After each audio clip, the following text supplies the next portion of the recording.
make some changes. The example that people see from those that ought to lead and set a different example.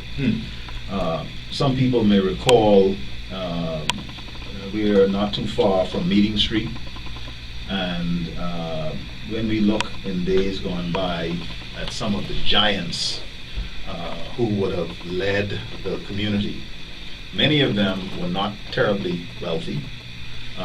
Many of them were simply hard-working, very bright Bahamians who contributed to the development of the Bahamian people.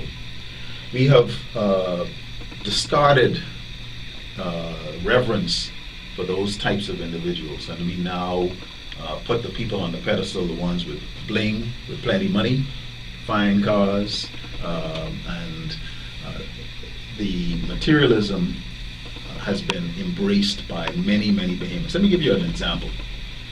And I got permission from this young man who happens to be in the hospital right now. I asked him if I could tell his story.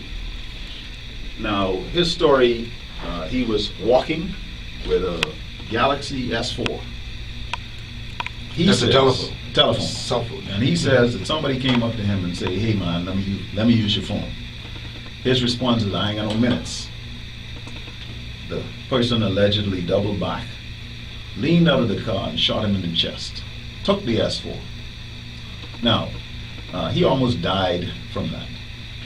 He is admitted in the hospital, ostensibly over a phone.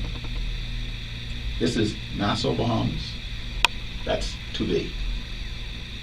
Now, do I have any cause to doubt the veracity of this story? Not really.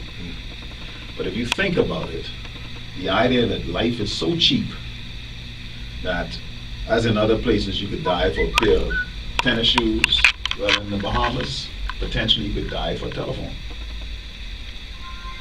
And so when you look at materialism,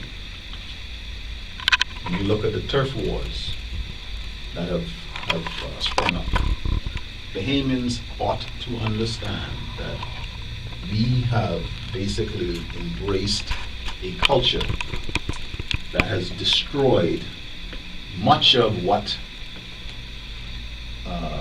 we have gained in the Quiet Revolution.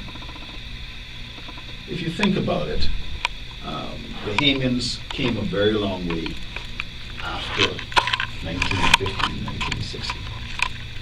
And we recently celebrated Majority Rule Day. The gains that Bahamians made were phenomenal. Education, economic empowerment. People moved out of the urban areas into nice homes in the valley, out elsewhere, etc. But the message got lost. It was a matter, by whatever means necessary, I can get them things. And so it's no longer an issue of maintaining value, but let me embrace the things. And so the individual who is a hard-working, honest individual no longer commands the respect of the fellas on the block. The guy who's selling the dope commands the respect of the fellas on the block.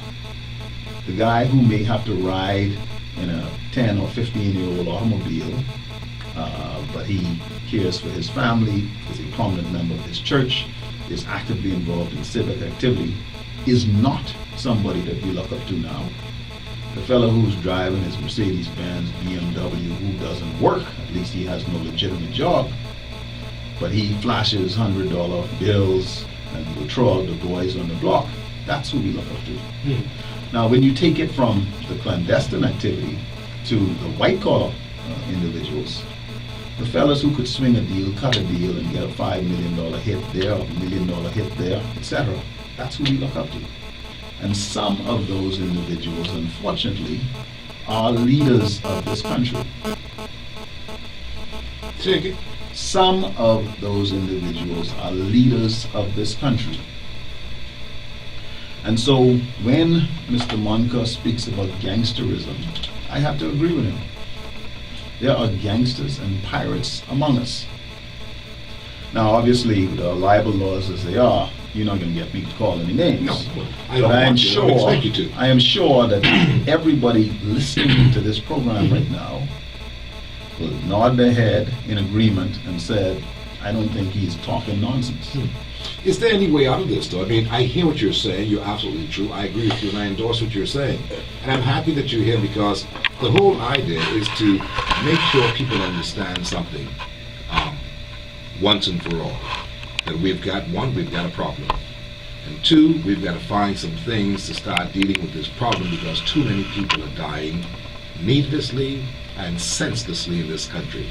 We see the television newscast on the nightly reports, and we see the women holding their heads, as Bob Marley once sung, and cry because their sons have been shot down the streets and died. And we're seeing this. And in his song, he talked about just because of the system. Now, what we have here is something that's endemic in our country. It's in the fabric of our country, and we don't seem to have the wherewithal, the courage, to try to change some things in a real way. And this thing is deep. It's not just as if this is a group of little kids who are just wayward and they're shooting one another and it's going to burn itself out. The more we say, Dr.Duane Sands, it's going to burn itself out, I'm sure that you're not a believer of that. Clearly, what happened was we didn't think it was ever going to get this bad because Bahamians do that. We don't shoot each other like that. Okay? In the days before guns were proliferated so much, somebody get chopped, somebody get jucked, not a big deal. Okay? Because they weren't dying as much as they are. But the violence was always there.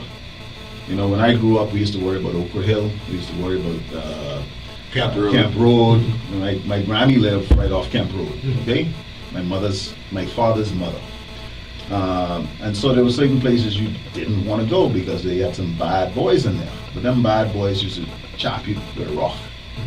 Or you'd always hear stories about how this person was accosted with a bottle or whatever.